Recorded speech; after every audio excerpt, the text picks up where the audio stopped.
तो हेलो प्यारे बच्चों, नमस्कार। आज अपना चैप्टर ये स्टार्ट करते हैं 12 यानी 12वां। और पीछे हमने पर्सन बैंक में है ना, क्वेश्चन बैंक जितने भी हैं उन क्वेश्चन बैंक हमने उसके अंदर 11 चैप्टर हमने कर लिया आज तक, है ना। आज 12वां, उसके बाद फिर 13वां।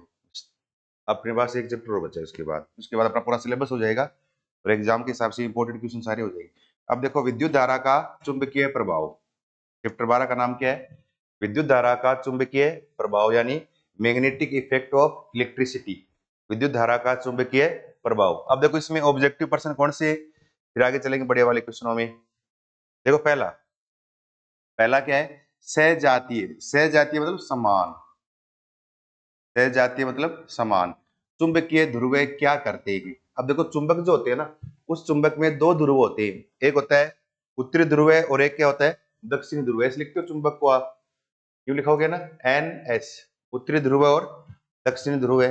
और याद रखो, समान ध्रुव है जो है ना, जैसे उत्तर के पास उत्तर ले जाए चुंबक का, दक्षिण के पास दक्षिण ले जाए। और आप कई बार देखते हो ना कि चुंबक है, उसके एन को एन के पास लाएं तो उसके बिल्कुल पास नहीं आते, ऐसे साइड में यूं प्रतिकर्षित होते हैं। और अगर एन को एस के पास लाएं तो एक दूसरे की चिपक जाते हैं। तो सहजातीय मतलब समान। याद रखो, चुंबक के समान ध्रुवों में हमेशा प्रतिकर्षण होता है, धक्का मारते हैं एक दूसरे को आपस। और असमान ध्रुव है ना, एन के पास एस लाई या एस के पास एन लाई, तब क्या होगा? उनके बीच में क्या होगा? आकर्षण, एक दूसरे के चिपक जाएंगे। तो यहाँ पर क्या लिखा है कि सहजातीय चुंबकीय ध्रुव क्या करते हैं? आपस में क्या करेंगे? प्रतिकर्षित करेंगे। क्या होगा इनमें? आपस में क्या होगा? प्रतिकर्षण होगा। फिर देखो, लघु पतन के समय, अगला प्रश्न क्या है? लघु पतन के समय परिपथ में विद्युत धारा का मान कितना होता है? लघु पतन मतलब अचानक, बोलते हैं कई बार लाइट बहुत ज्यादा तेज आ जाए तो हम बोलते हैं कि आज तो क्या हो गया, ज्यादा लाइट आ गई, कोई फ्रिज है, कोई कूलर है, या जैसे कोई एसी वगैरह है या टीवी वगैरह है, तो हमारे घर में जो उपकरण है वो कई बार जल जाते हैं। उसको बोलते हैं लघु पतन। तो लाइट का अचानक तेज आना, तो यहाँ पर क्या है? लघु पतन में विद्युत धारा का मान कितना होगा? बहुत अधिक बढ़ जाता है। याद रखना, क्या है? बहुत अधिक विद्युत धारा का मान बढ़ जाता है, इसको बोलते हैं लघु पतन। इसके बाद देखो अगला इसके बाद देखो अगला अगला क्या है? विद्युत धारावाही तार किसकी तरह व्यवहार करता है? यानी अगर कोई तार है और उसमें अगर आप लाइट पास करो ना, विद्युत धारा वही तार मतलब ऐसा तार जिसमें से विद्युत धारा प्रवाहित हो रही है, वो किस रूप में काम करता है? अगर तार में से विद्युत धारा प्रवाहित हो ना, तो तार क्या करता है? अपने चारों ओर चुंबकीय क्षेत्र उत्पन्न कर लेता है।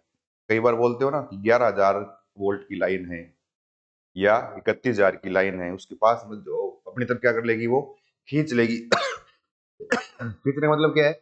उसके चारों ओर क्या है कि चुंबकीय क्षेत्र उत्पन्न होता है। कई बार देखते हो उसके पास जाते हो तो आपके जिस बॉडी पे थोड़े हल्के लगे, रोंगटे से कटते हैं, कांटे से यूं थोड़े चुभते हैं। तो उसका कारण क्या है कि उसमें क्या है? चुंबकीय क्षेत्र उत्पन्न होता है चारों तरफ एक। अगर लाइट ज्यादा पास होगी ना, तो उस तार के चारों ओर चुंबकीय क्षेत्र ज्यादा उत्पन्न होगा। अगर कम पास होगी तो कम उत्पन्न होगा। इसका मतलब धारावाही तार किस रूप में काम करता है? चुंबक की तरह। कैसे करता है वो? चुंबक की तरह कार्य करता है। फिर देखो, फ्यूज तार का गलनांक होता है। जो हम फ्यूज तार डालते हो ना, आप सर्किट में फ्यूज तार डालते हैं, आजकल तो एमसीबी आनी शुरू हो गई। पहले के जैसे फ्यूज तार होता सर्किट में डालते हैं उसको जोड़ के, उसमें फ्यूज तार डालते हैं, उसका गलनांक क्या होता है? थोड़ा कम होता है, ताकि आसानी से क्या हो जाए, वो क्या हो जाए, आसानी से क्या हो जाए, अगर तेज लाइट तो ना क्या हो जाए, वो पिघल जाए। तो इसका गलनांक का मान क्या होता है? कम होता है। कम होता है। तो फ्यूज तार का गलनांक क्या होता है? कम होता है। ये ध्यान रखना है फिर, है ना। इसके बाद देखो अगला, फिर अगला प्रश्न, विद्युत धारा उत्पन्न करने की युक्ति को कहते हैं। विद्युत धारा किससे उत्पन्न होती है? हम देखते हैं कई बार कि जैसे कोई प्रोग्राम वगैरह हो तो हम कहते हैं लाइट चली जाएगी तो क्या लाओ? जनरेटर ले आओ। उसको जनित्र बोलते हैं। क्या बोलते हैं? जनित्र। तेल डालते हो, घूमता है वो। उसमें के यांत्रिक ऊर्जा का चेंज किस में होता है? विद्युत ऊर्जा में होता है। यांत्रिक ऊर्जा का परिवर्तन विद्युत ऊर्जा में करता है विद्युत जनित्र। तो जनित्र से लाइट उत्पन्न करते हैं। तो यहाँ पर उत्तर क्या हो जाएगा हमारा? जनित्र। जनित्र से विद्युत धारा उत्पन्न की जाती है। गैलोनमीटर ये तो विक्षेप मापने का काम आता है। एमीटर विद्युत धारा मापने का काम आता है। मोटर बताइए, ये विद्युत ऊर्जा को यांत्रिक ऊर्जा में उल्टा करता है, जनित्र का उल्टा मोटर में होता है। वहां पर विद्युत ऊर्जा का परिवर्तन यांत्रिक ऊर्जा में होता है और यहाँ पर यांत्रिक ऊर्जा का परिवर्तन विद्युत ऊर्जा में होता है, जनित्र में। अब देखो ये आ गया, विद्युत जनित्र यांत्रिक ऊर्जा को किसमें बदलता है, किसमें, विद्युत ऊर्जा में। क्या करता है, विद्युत जनित यांत्रिक ऊर्जा को विद्युत ऊर्जा में चेंज करता है, ध्यान रखना ये, ठीक है। इसके बाद देखो अगला 7वां क्वेश्चन। तो 7वां क्या है, घरेलू परिपथ में खालिस्तान के साथ लगाया जाता है। घरेलू परिपथ में है ना, विद्युत में तार लगाया जाता है। क्या लिखते हैं इसमें, विद्युत में तार के साथ लगाया जाता है, विद्युत में तार के साथ लगाया जाता है, ध्यान रखना ये। फिर देखो, चुंबक के विजातीय ध्रुवों में परस्पर होता है, अलग अलग ध्रुव हो ना, उत्तर के पास दक्षिण, दक्षिण के पास उत्तर हो, तब उसके बीच में क्या होगा, क्या होगा, आकर्षण होता है। लिखा ना अभी पीछे, सहजातीय मतलब सेम ध्रुवों के बीच में प्रतिकर्षण, समान ध्रुवों के बीच में क्या होता है, आकर्षण होता है, ध्यान रखना है। फिर देखो 9वां, धारावाही वर्ताकार चालक के आसपास उत्पन्न होता है। तो धारावाही वर्ताकार चालक है ना, गोल, उसके आसपास क्या उत्पन्न होगा, चुंबकीय क्षेत्र, याद रखना। क्या उत्पन्न होगा, अभी हमने क्या था, अगर चालक उसमें से लाइट पास करे ना, तो क्या उत्पन्न होता है, चुंबकीय क्षेत्र उत्पन्न होता है, ध्यान रखना है, चुंबकीय क्षेत्र उत्पन्न होता है, ठीक है। उसके बाद देखो अगला प्रश्न नंबर अपना 10वां। 10वां में क्या है, इस तरह से, किसी चुंबक के भीतर चुंबकीय क्षेत्र रेखाओं की दिशा क्या होती है, चुंबक के भीतर पूछा है। अब देखो चुंबक है यूं, ऐसे लिखते हो आप, चुंबक का एन सिरा, चुंबक का एस सिरा। अगर बाहर देखे ना, तो चुंबकीय बल रेखाएं एन से निकलती है यूं, और कहां प्रवेश करती है, एस में प्रवेश करती है। ये तो चुंबकीय बल रेखाओं की दिशा है, लेकिन चुंबक के भीतर किधर होगी, यहां से पूछने के बाद इधर आएगी ये। याद रखो, चुंबक के अगर भीतर आ जाए ना, चुंबक के भीतर चुंबकीय बल रेखाओं की दिशा तब क्या होगी, दक्षिणी ध्रुव से उत्तरी ध्रुव की तरफ होती है। चुंबक के भीतर किधर होती है, दक्षिणी ध्रुव से उत्तरी ध्रुव की तरफ होगी, ध्यान रखना, चुंबक के भीतर। और अगर सीधा आ जाए, चुंबकीय बल रेखाओं की दिशा होती है तब उत्तरी ध्रुव से दक्षिण ध्रुव की तरफ होती है, ठीक है ना। इसके बाद देखो अगला प्रश्न नंबर 11, किसी परिपथ में, परिपथ है, किसी परिपथ में धारा प्रवाह है या नहीं तथा किस दिशा में है, जानने के लिए हम किस विद्युत उपकरण को उपयोग में लेते हैं। यानी अगर कहीं पर लाइट आ रही है कि नहीं आ रही तार के अंदर, वो सब जानने के लिए हम विद्युत प्रवाह है या नहीं है, किस दिशा में, उनकी दिशा जानने के लिए लाइट की क्या करते हैं, गैल्वेनोमीटर काम में लिया जाता है। क्या लेते हैं काम में, गैल्वेनोमीटर, याद रखना ये, क्या लेते हैं काम में, गैल्वेनोमीटर काम में लिया जाता है, ध्यान रखना। क्या, गैल्वेनोमीटर काम में लिया जाता है। अब देखो अगला, आगे हम पढ़ेंगे इसको पूरे को, फ्लेमिंग का बायां हाथ का नियम। अगला क्या है, फ्लेमिंग के वाम हस्त यानी बाएं हाथ के नियम में अंगूठा किसकी दिशा को दर्शाता है, आगे पूरा पढ़ेंगे इसको हम। फ्लेमिंग के बाएं हाथ के नियम में अंगूठा जो है ना, वो क्या है, विद्युत बल की दिशा को दर्शाता है। किसको, विद्युत बल,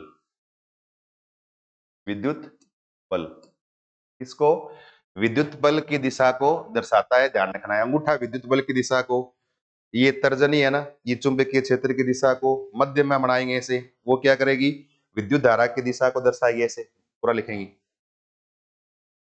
फिर देखो इसके बाद अगला, चुंबकीय क्षेत्र की दिशा ज्ञात करने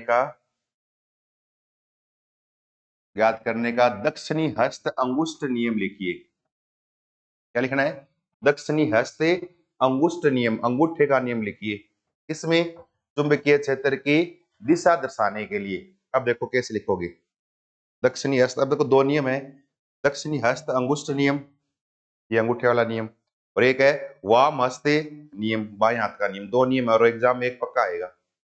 दक्षिणी हस्त नियम में है क्या, देखो इस तरह से, दक्षिणी हस्त अंगुष्ठ नियम मतलब दक्षिणी हाथ का अंगूठे का नियम। अब नियम है क्या, अगर हम इस तरह से, दाया हाथ है, और अगर किसी चालक को दाएं हाथ में ऐसे पकड़ ले और अंगूठा ऐसे कर ले, उस अवस्था में जैसे चालक है, यूं पकड़ लिया मैंने इसको ऐसे, है ना, यूं पकड़ लिया, तब ये चालक है जिसको मैंने इसमें पकड़ रखा है यूं। तो चालक में प्रवाहित धारा, अंगूठा जो है वो प्रवाहित धारा की दिशा को बताता है, और इस चालक तार में जो अंगुलियां है ना, ये इसके चारों तरफ के एक चुंबकीय क्षेत्र उत्पन्न करने की दिशा को बताती है, चुंबकीय क्षेत्र को। इसका मतलब यूं लिखोगे आप, अगर दाएं हाथ का अंगूठा बनाए हम, कैसे बनाओगे, देखो यूं इस तरह से, है ना, ऐसे करके यूं अंगुली बना के पूरा बना लेना सही, और बीच में से यहाँ पर चालक है इस तरह से। ये अंगूठा ना, ये तो क्या करेगा, चुंबकीय क्षेत्र की दिशा को बताता है। किसको? चुंबकीय क्षेत्र। और ये जो अंगुलियां ये क्या करेगी, सॉरी अंगूठा है ना, ये विद्युत की दिशा को, विद्युत धारा की दिशा को, अंगूठा जो है ना ये विद्युत धारा की दिशा को, और ये अंगुलियां ये चुंबकीय क्षेत्र की दिशा को बताएगी, चुंबकीय क्षेत्र की दिशा को दर्शाती है। तो हम क्या लिखेंगे, यदि किसी चालक तार को दाएं हाथ में पकड़े और अंगूठे को चालक तार की दिशा में रखा जाए, तो अंगूठा चालक तार में प्रवाहित धारा की दिशा को बताता है, वह अंगुलियां चालक तार के चारों ओर उत्पन्न चुंबकीय क्षेत्र की दिशा को बताती है। ध्यान रखो, ठीक है ना। क्या लिखोगे, यदि किसी चालक तार को दाएं हाथ में पकड़कर अंगूठे को चालक तार की दिशा में किया जाए, तब अंगूठा चालक तार में विद्युत धारा की दिशा को, वह लिपटी हुई अंगुलियां चालक तार के चारों ओर चुंबकीय क्षेत्र की दिशा को बताती है। इसको बोलते हैं दाएं हाथ अंगुष्ठ नियम या दक्षिणी हस्त अंगुष्ठ नियम कहते हैं, ठीक है ना। ये दाएं हाथ का अंगूठे का नियम है ये, ठीक है। फिर देखो अगला,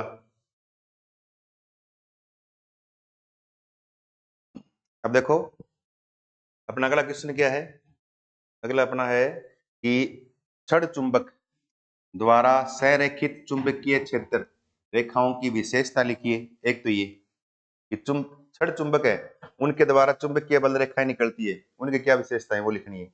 और एक लिखना है कि छड़ चुंबक के चारों ओर उत्पन्न चुंबकीय क्षेत्र रेखाओं का चित्र बनाइए। दोनों को हम एक साथ ही कर लेंगे, ठीक है ना। डायग्राम बनाना है और उसकी कुछ विशेषता लिखनी है। विशेषता हम देखो ऐसे लिखेंगे डायग्राम में, इस तरह से देखो ये बना दें। डायग्राम में क्या है, एक तो छड़ चुंबक बनाए, पहले तो इसका चित्र बनाए, है ना। डायग्राम में इस तरह से देखो, जैसे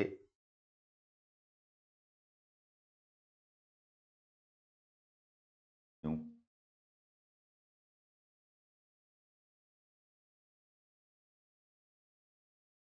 जैसे ये चुंबक है ना।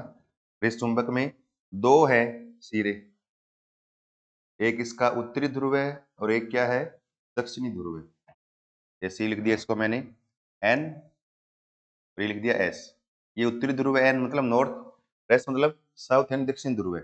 अब चुंबकीय बल रेखाएं जो होती है ना, वो क्या करती है, उत्तरी ध्रुव से निकलती है और क्या करेगी, दक्षिण ध्रुव में क्या करेगी, प्रवेश करेगी ऐसे, इस तरह से उत्तरी ध्रुव से निकलती है, दक्षिण में प्रवेश करती है।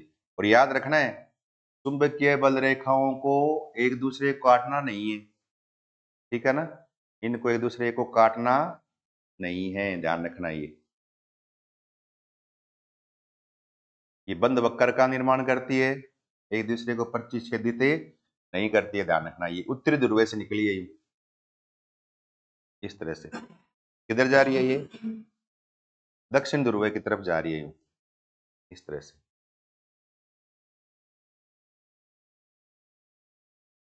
उत्तरी ध्रुव से निकलती है और किस में प्रवेश करती है ये दक्षिणी ध्रुव में प्रवेश करती है इस तरह से, है ना। इधर प्रवेश करेगी, दक्षिण ध्रुव में प्रवेश करती है। एक तो डायग्राम ये चुंबकीय बल रेखाओं का ये चित्र है, ये चुंबक में किस प्रकार से बनाना है ये।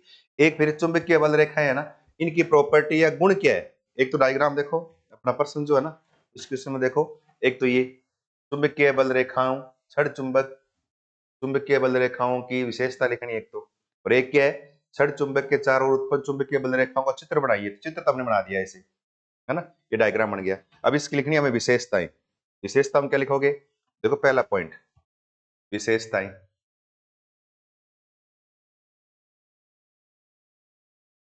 विशेषताएं पहला। और विशेषता हम देखो पहला नंबर एक, पहला क्या लिखेंगे, चुंबकीय बल रेखाएं। फर्स्ट, चुंबकीय बल रेखाएं उत्तरी ध्रुव से निकलकर उत्तरी ध्रुव से निकलकर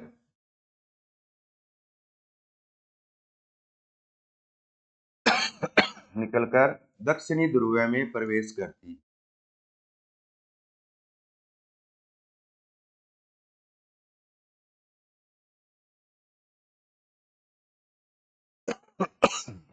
दक्षिण ध्रुव में प्रवेश करती है। एक तो पॉइंट ये नंबर एक, ठीक है। दूसरा 2 नंबर, और चुंबकीय बल रेखाएं वो कि उत्तरी से निकलकर दक्षिण प्रवेश करेगी तब एक क्या बंद वक्र का निर्माण करती है। अगला पॉइंट क्या लिखेंगे, चुंबकीय बल रेखाएं, चुंबकीय बल रेखाएं एक बंद वक्र का निर्माण करती है।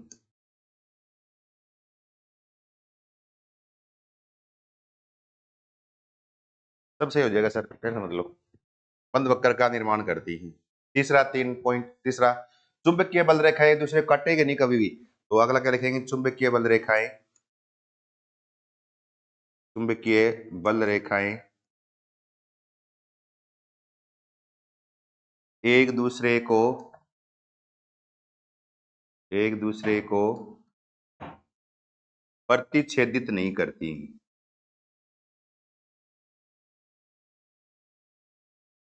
प्रतिच्छेदित नहीं करती।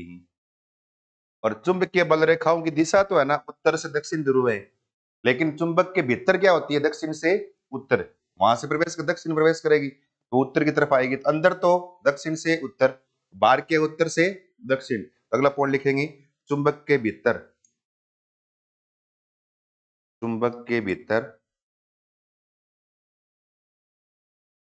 चुंबकीय बल रेखाओं की दिशा दक्षिण से उत्तरी ध्रुव की तरफ होती,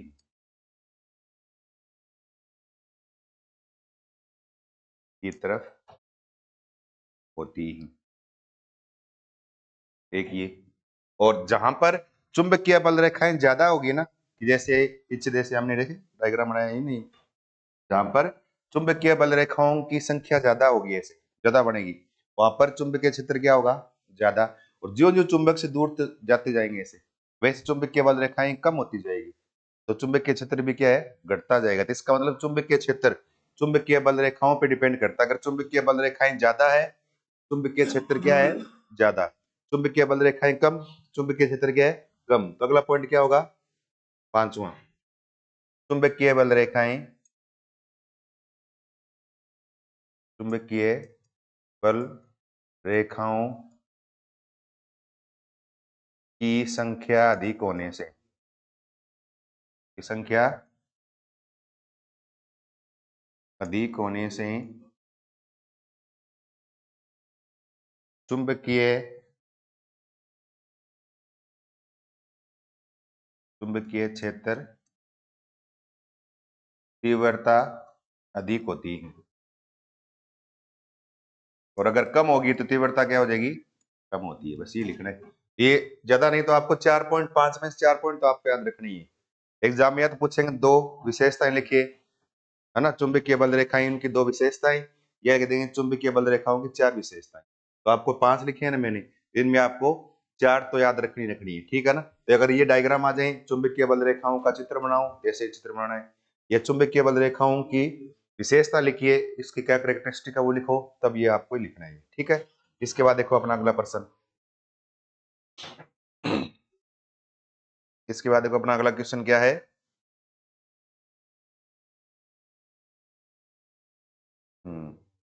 अगला देखो, 15 हो गया ना ये। इसके बाद देखो, ज्यादा नहीं, 2-3 प्रश्न बचे।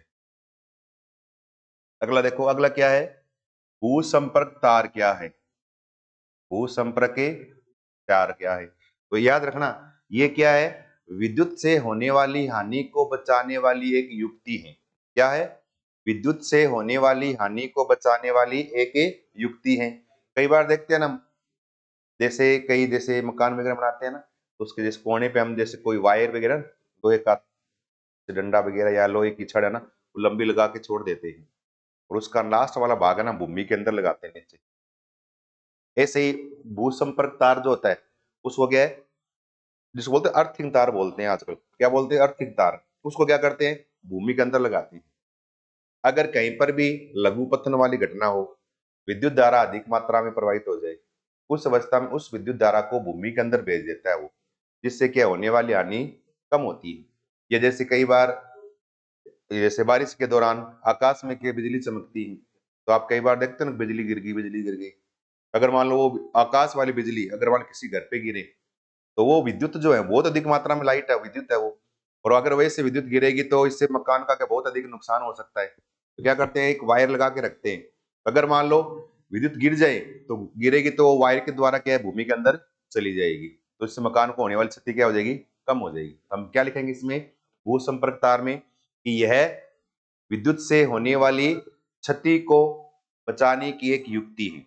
विद्युत से होने वाली क्षति को बचाने की एक युक्ति है, जिसमें एक तार को भूमि के संपर्क में रखा जाता है, जिसको भू संपर्क तार या अर्थिंग तार कहा जाता है, जो कि अतिरिक्त विद्युत को भूमि में भेजकर विद्युत परिपथ व मकान या घर की क्या करता है, सुरक्षा करता है। इसमें 2-3 लाइन लिखनी है बस आपको, ये इसको बोलते हैं भू संपर्क के तार कहते हैं, ठीक है ना।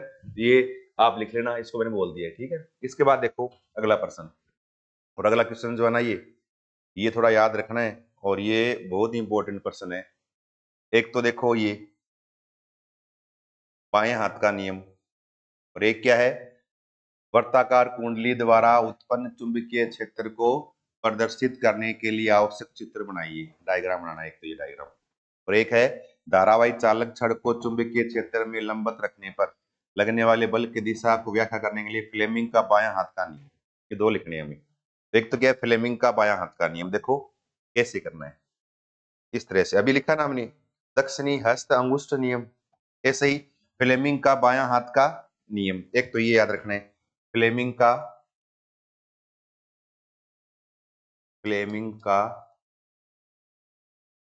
वाम हस्त नियम, फ्लेमिंग का वाम हस्त नियम। वाम मतलब बायां, बाएं हाथ का नियम। ये बायां हाथ है जैसे मेरा, है ना। इस बाएं हाथ में ये अंगूठा, इस अंगुली को बोलते हैं तर्जनी, ये तर्जनी है। और ये क्या है, ये मध्यमा, ये तीन है, तीन अंगुलियां है। क्यों सर, आपको दिख रही है? अब तबीयत कैसी है, ठीक है। तो ये अंगूठा, और ये क्या है, तर्जनी, और ये क्या है, मध्यम। अब देखो मध्यमा, तर्जनी, अंगूठा, इन तीनों को एक दूसरे के लंबवत रखे, जैसे यूं कर दिया मैंने, देखो लंबवत हुई कि नहीं हुई। जैसे ये अंगूठा इसके लंबवत है ना, ये देखो इसके क्या है, लंबवत, यानी सारे तीनों का एक दूसरे के लंबवत हो गए, ऐसे क्यों लिख दिया। अगर इसका मैं डायग्राम बनाऊंगा, देखो यहाँ इसमें सेम ऐसे बनाना है यहाँ पर। और अगर क्या करें, अंगूठा, तर्जनी और मध्यमा, तीनों को एक दूसरे के लंबवत रखा जाए, तब ध्यान रखना है, ये तर्जनी जो है ये चुंबकीय क्षेत्र की दिशा को बताती है। इसको चुंबकीय क्षेत्र की दिशा को बताएगी तर्जनी। और ये मध्यमा है, ये विद्युत धारा की दिशा को दर्शाती है। और ये अंगूठा जो है ये विद्युत बल की दिशा को दर्शाता है। देखो तीन नाम है यूं। इसको देखो ऐसे बनाता हूं मैं, देखना एक बार यूं को बना के देखें ऐसे। जैसे ये अपनी तर्जनी वाली अंगुली है, ठीक है, होगी ना ये। फिर देखो इसको ऐसे बनाओ यूं, जैसे ये क्या है, मध्यमा वाली है। अब इसमें देखो दो अंगुली है ना, पास पास में लिपटी हुई और है, यूं हो गया, ठीक है। उसके बाद अपना ये अंगूठा आ गया। अंगूठा तो मोटा नहीं हो गया क्या, देखो थोड़ा सा पतला कर देता हूँ, इस तरह से, है ना, यूं इस तरह से हो गया ना ये, देखो यूं इस तरह से। ये देखो, ये तो क्या है, तर्जनी, अपनी अंगुली। ये क्या है, बीच वाली, सबकी अंगुलियों के बीच वाली, इसको बोलते हैं मध्यमा। और ये क्या है, अंगूठा। अगर इन तीनों को एक दूसरे के लंबवत रखा जाए, उस अवस्था में मध्यमा है ना, ये एक तर्जनी है, ये तो चुंबकीय क्षेत्र, किसको, तर्जनी है ये चुंबकीय क्षेत्र की दिशा को दर्शाती है। तर्जनी तो चुंबकीय क्षेत्र की दिशा को दर्शाती है, चुंबकीय क्षेत्र की दिशा को। मध्यमा है ये विद्युत धारा की दिशा को दर्शाती है, विद्युत धारा की दिशा को दर्शाएगी। और अंगूठा ये विद्युत बल की दिशा को दर्शाता है, विद्युत बल की दिशा को दर्शाता है। ये तीन नाम याद रखने हैं बस, चुंबकीय क्षेत्र, विद्युत धारा, विद्युत बल की दिशा। तो अगर बाएं हाथ का नियम क्या है, यदि, अब देखो इसको स्टेटमेंट कैसे लिखोगे, मैं बोल रहा हूं इसको आप अपने कॉपी में लिख लें। कैसे लिखोगे, यदि बाएं हाथ के अंगूठे, तर्जनी व मध्यमा तीनों को एक दूसरे के लंबवत रखा जाए, क्या करें, बाएं हाथ के अंगूठे, तर्जनी व मध्यमा को एक दूसरे के लंबवत रखा जाए, तब तर्जनी, क्या, तर्जनी चुंबकीय क्षेत्र की दिशा को दर्शाती है, मध्यमा विद्युत धारा की दिशा को दर्शाती है, और अंगूठा ये विद्युत बल की दिशा को दर्शाता है। क्या करता है, विद्युत बल की दिशा को दर्शाता है। ये पॉइंट आपको याद रखना है, इसको बोलते हैं वाम हस्ते नियम, बाएं हाथ का नियम कहते हैं, और पेपर के लिए बहुत इंपॉर्टेंट है, मोस्ट मोस्ट इंपॉर्टेंट, याद रखना है। पेपर में ऑन छप ही गया ये, 100% प्रश्न आएगा इसमें, ठीक है ना। ये है बाएं हाथ का नियम, कर लोगे।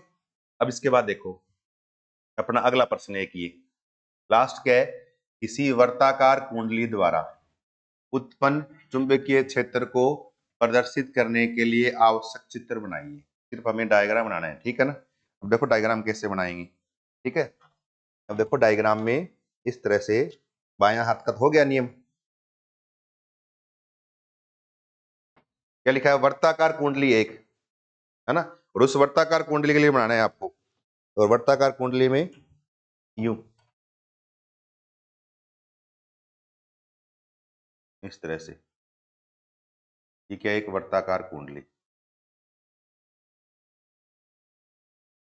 ठीक है।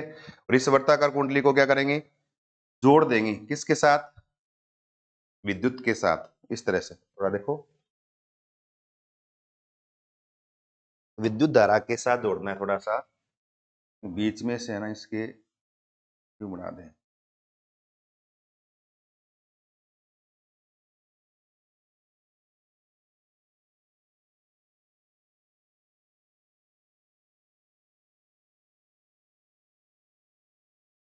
इस तरह से, है ना।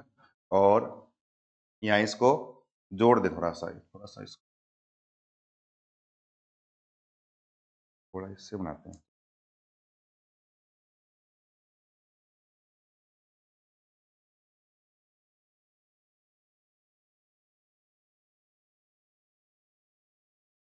ठीक है ना। अब थोड़ा ठीक रहा,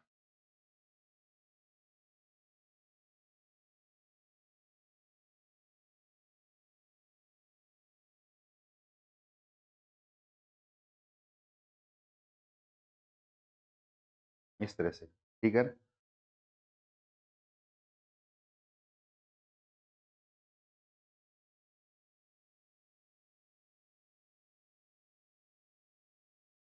इस तरह से, ठीक है,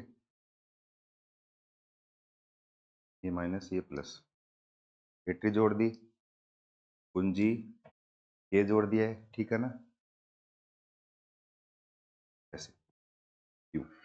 और इस वर्ताकार कुंडली में विद्युत धारा प्रवाहित करोगे ना, इस वर्ताकार कुंडली के चारों ओर के एक चुंबकीय क्षेत्र क्या हो जाएगा, उत्पन्न हो जाएगा, ये ध्यान रखना बस। ये वर्ताकार कुंडली है, इसके चारों ओर क्या है कि चुंबकीय क्षेत्र बन जाएगा, यूं, है ना सर, इस तरह से चारों ओर क्या है कि चुंबकीय क्षेत्र उत्पन्न हो जाएगा ये, ठीक है ना, इस तरह से चारों ओर क्या चुंबकीय क्षेत्र उत्पन्न हो जाएगी, इस तरह से। तो ये वर्ताकार कुंडली बना के थोड़ा सा आपको डायग्राम बनाना है, ठीक है ना, आपकी बुक में मिल जाएगा, किताब से देख के बना सकते हो, ठीक है ना। दो तीन बातें हैं, बोल लोगे, आ रही हैं थोड़ी देर, 10 मिनट। तो देखो दो तीन बातें हैं। एक तो क्या है, वर्ताकार कुंडली, है ना, इसका चित्र आपको बनाना है। एक परिनालिका, एक इसमें परिनालिका वाला है, थोड़ा सा आपको बनाना है, ठीक है ना। दो तीन बातें आपको याद रखनी है, वर्ताकार कुंडली वाला और परिनालिका वाला, ये दो तीन बातें बनानी है। एक तो ये, ठीक है, तो ये अपना आज का चैप्टर हो गया ये पूरा, ठीक है ना। अब देखो ये इस तरह से बाएं हाथ का नियम, वर्ताकार कुंडली वाला आ जाए, परिनालिका का आना चाहिए, भू संपर्क तार की आई हुई आपको बुक में, और दो चार लाइनें लिखना। चुंबकीय चित्र है, चुंबकीय बल रेखाओं का चित्र, चुंबकीय बल रेखाओं की विशेषताएं, है ना, दक्षिणी दक्षिणी हस्तांगुष्ठ नियम है, फ्लेमिंग का बायां हाथ का नियम है ना, और गैल्वेनोमीटर आ गया, और भीतर चुंबकीय बल रेखाओं की दिशा साउथ से नॉर्थ की ओर, बाहर नॉर्थ से साउथ की ओर, फिर ये थोड़े खालिस्तान या रिक्स्तान है, तो उसके बाद फिर ये अपनी एबीसीडी वाले क्वेश्चन, ठीक है ना। तो 6 नंबर का चैप्टर अपने सिलेबस में है ये, विद्युत धारा का चुंबकीय प्रभाव, थोड़ा सा आपको ध्यान रखना, ये चीजें करनी है आपको, ठीक है ना। आज का अपना पूरा हो गया ये, धन्यवाद।